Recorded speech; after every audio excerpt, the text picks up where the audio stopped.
Praise the Lord. Good morning and Shalom. കർത്താവിൻ്റെ ധന്യമേറിയ നാമം ഈ പ്രഭാതത്തിൽ വാഴ്ത്തപ്പെടുമാറാകട്ടെ. അനുഗ്രഹിക്കപ്പെട്ട ഈ പ്രഭാതത്തിൽ വിശുദ്ധ വേദപുസ്തകത്തിലെ ചിന്തകൾ നമ്മുടെ മനസ്സിൻ്റെ അകത്തേക്ക് കോറിയിടുവാൻ പരിശുദ്ധാത്മാവിനാൽ നമുക്ക് ലഭിക്കപ്പെട്ട ഈ അസുലഭ സന്ദർഭത്തെ ഓർത്ത് ദൈവത്തെ സ്തുതിക്കുകയാണ്. ഇന്നത്തെ പ്രഭാതത്തിൽ നമ്മൾ ഒരുമിച്ച് ചിന്തിക്കുന്ന പ്രഭാത ചിന്ത വളരെ വ്യത്യസ്തവും വിശേഷാൽ എന്നെ വളരെയധികം സ്വാധീനിച്ചതുമായ ഒരു പ്രമേയമാണ്. ഈ കഴിഞ്ഞ 2 ദിവസങ്ങളായി ഈ പ്രമേയം എന്നെ വല്ലാതെ അലട്ടിക്കൊണ്ടിരിക്കുകയാണ്. അതുകൊണ്ട് തന്നെ ഈ പ്രഭാതത്തിൽ ഈ പ്രമേയം നിങ്ങൾക്കും ആശ്വാസവും ആനന്ദകരവുമായി തീരട്ടെ എന്ന് പ്രാർത്ഥിക്കുകയാണ്. എന്താണ് നമ്മുടെ പ്രമേയം എന്ന് ചോദിച്ചാൽ, നമ്മുടെ ആ ഫ്ലെയറിൻ്റെ അകത്ത് നിങ്ങൾ നോക്കിയാൽ കാണുവാൻ കഴിയും, തളർത്തുന്നവർ, വളർത്തുന്നവർ. ഈ 2 പ്രധാനപ്പെട്ട പദങ്ങളാണ്. വേദപുസ്തകത്തെ ആസ്പദമാക്കി നമ്മൾ ഈ ഭാഗം ചിന്തിക്കുമ്പോൾ തളർത്തുന്നവർ അല്ലെങ്കിൽ ഡിസ്കറേജ് ആൻഡ് വളർത്തുന്നവർ, എൻകറേജ് ചെയ്യുന്നവർ.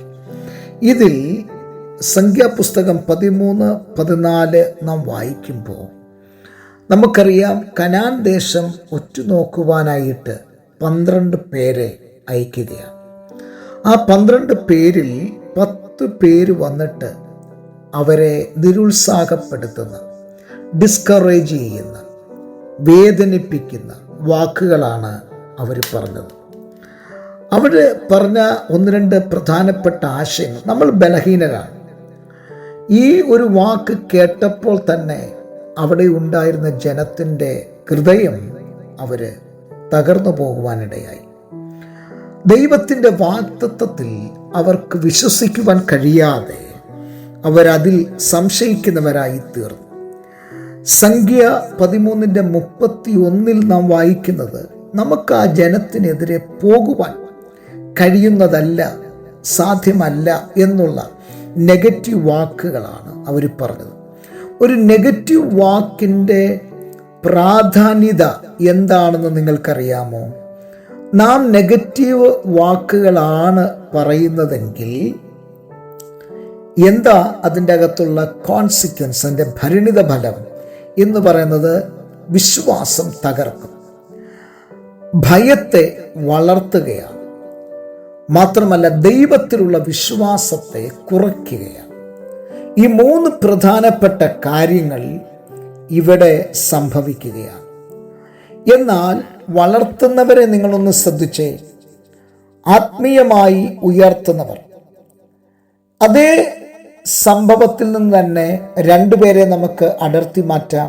ഒന്ന് കാലേബും, 2 യോശുവയും. ഈ സംഖ്യാപുസ്തകം തന്നെ 14-ാം അധ്യായം 6 മുതൽ 9 വരെയുള്ള വാക്യങ്ങൾ നാം വായിക്കുമ്പോൾ അവർ 2 പേരും ഐക്യകണ്ഠേന പറഞ്ഞ ഒരു പദം എന്നെ വല്ലാതെ ശ്രദ്ധിപ്പിച്ച ഒരു പദമാണ്. യഹോവ നമ്മോട് കൂടെ ഉണ്ടെങ്കിൽ നാം ജയിക്കും എന്നുള്ള ഒരാശയമാണ് അവർ കൊണ്ടുവന്നത്.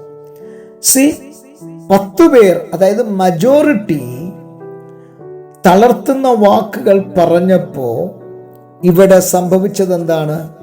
ഇവിടെ 2 പേർ, അവർക്ക് മജോറിറ്റി ഒന്നുമില്ല, പക്ഷേ അവർ നെഗറ്റീവ് വാക്കുകളല്ല ഉപയോഗിച്ചത്, മറിച്ച് അവർ പോസിറ്റീവ് വാക്കുകളാണ്.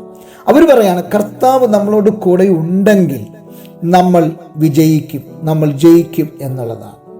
ഇതിൻ്റെ അകത്തുനിന്ന് നാം മനസ്സിലാക്കേണ്ട കാര്യം എന്താണ്? പ്രോത്സാഹന വാക്കുകൾക്ക് എപ്പോഴും ഒരുവനെ ധൈര്യത്തിലേക്ക് കൊണ്ടെത്തിക്കുവാൻ കഴിയും. ഒരു പ്രോത്സാഹനം കൊടുക്കുന്നവരായിരിക്കണം നാം എപ്പോഴും.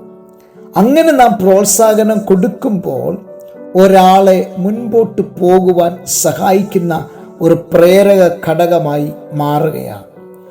എങ്ങനെയായിരിക്കണം എന്ന് തെസ്സലോനിക്ക ലേഖനം 1 തെസ്സലോനിക്ക ലേഖനം 5-ാം അധ്യായം 11-ാമത്തെ വാക്യത്തിൽ രേഖപ്പെടുത്തിയിട്ടുണ്ട്. അവിടെ എഴുതിയിരിക്കുന്നത്, പരസ്പരം നാം എൻകറേജ് വൺ അനദർ, നാം പരസ്പരം പ്രോത്സാഹിപ്പിക്കുന്നവരായിരിക്കണം എന്നതാണ്. പ്രിയരെ, നമ്മുടെ കർത്തവ്യം നാം ഒരാളെ തളർത്തിക്കളയുകയല്ല, അവൻ്റെ വിശ്വാസത്തെ ഇല്ലായ്മ ചെയ്യുകയല്ല, അവൻ്റെ വിശ്വാസത്തെ ചോദ്യം ചെയ്യുകയല്ല, അവനെ വിശ്വാസത്തിൽ അടിയുറപ്പിക്കുന്ന, പ്രോത്സാഹനം നൽകുന്ന വാക്കുകൾ പറയുന്നവരായിരിക്കണം എന്നുള്ളതാണ് ഈ പ്രഭാതത്തിലെ പ്രധാനപ്പെട്ട പ്രമേയം എന്ന് വിളിക്കുന്നത്. ഇനി നിങ്ങൾ ശ്രദ്ധിച്ചേ, ദൈവം നമ്മെ വിളിച്ചത് ആരെയും തളർത്തിക്കളയുവാനല്ല, വളർത്തുവാനായിട്ടാണ്. ഇതിൻ്റെ സമാപന ചിന്ത പറഞ്ഞ് ഞാൻ അവസാനിപ്പിക്കാം. നമ്മുടെ വാക്കുകളും സമീപനവും ഒക്കെ മറ്റൊരാളുടെ ജീവിതത്തെ ബാധിക്കുന്നു എന്ന് നാം എപ്പോഴും മനസ്സിലാക്കേണ്ടതാണ്. അതുകൊണ്ട് തന്നെ ഈ നമ്മുടെ വാക്കുകളെ കൊണ്ട് ഒരാളെ തകർക്കുവാൻ കഴിയും, നമ്മുടെ വാക്കുകളെ കൊണ്ട് ഒരാളെ പ്രോത്സാഹനത്തിലേക്ക് കൊണ്ടുവരുവാനും കഴിയും. നമ്മുടെ വാക്കുകൾ കൊണ്ട് ഒരാളെ ഉയർത്തുവാനും കഴിയും, ഒരാളെ താഴ്ത്തുവാനും കഴിയും. അതുകൊണ്ട് ഈ പ്രഭാതത്തിൽ ഞാൻ ചോദിക്കട്ടെ, നമ്മിൽ ഈ പകൽക്കാലം അടങ്ങിയിരിക്കേണ്ട ഘടകം ഏതാണ്? തളർത്തുന്നവനാണോ അതോ വളർത്തുന്നവനാണോ? പ്രഭാതത്തിൽ നമ്മുടെ ചിന്തയെ ഒന്ന് മാറ്റി ചിന്തിക്കാൻ കഴിയുമോ? നാളിതുവരെയും നമ്മുടെ പല വാക്കുകൾ കൊണ്ട് പലരെയും നിരുത്സാഹപ്പെടുത്തി, വേദനപ്പെടുത്തി, അവരെ ഡിസ്കറേജ്മെന്റിലേക്ക് കൊണ്ടുപോയി, അവരെ ഒരുപാട് നിരുത്സാഹപ്പെടുത്തുന്ന വാക്കുകളാണ് നാം പറഞ്ഞതെങ്കിൽ ഇനി മുതൽ അങ്ങനെയല്ല. നമ്മുടെ വാക്കുകൾ വേദപുസ്തകത്തിൽ നാം വായിക്കുന്നു, ഉപ്പിനാൽ രുചി വരുന്നതും കൃപയോട് കൂടിയതുമായിരിക്കട്ടെ. ആകയാൽ വളർത്തുന്നവനായി, ദൈവജനത്തെ ഉയർത്തുന്നവനായി, പ്രോത്സാഹിപ്പിക്കുന്നവനായി നമുക്ക് മാറാൻ കണ്ണുകളെ അടയ്ക്കാം, പ്രാർത്ഥിക്കാം. നല്ല ദൈവമേ, സ്വർഗസ്ഥ പിതാവേ, ജനത്തെ അനുഗ്രഹിച്ച് പ്രാർത്ഥിക്കുന്നു, വലിയ അനുഗ്രഹമാക്കി തീർക്കണം. യേശു ക്രിസ്തുവിൻ നാമത്തിൽ തന്നെ ആമേൻ. എല്ലാവർക്കും നല്ലൊരു പ്രഭാതം നേരുന്നു. ക്രിസ്തുവിൽ നിങ്ങളുടെ പ്രിയ സഹോദരൻ പാസ്റ്റർ ജോസ് സാമുവേൽ.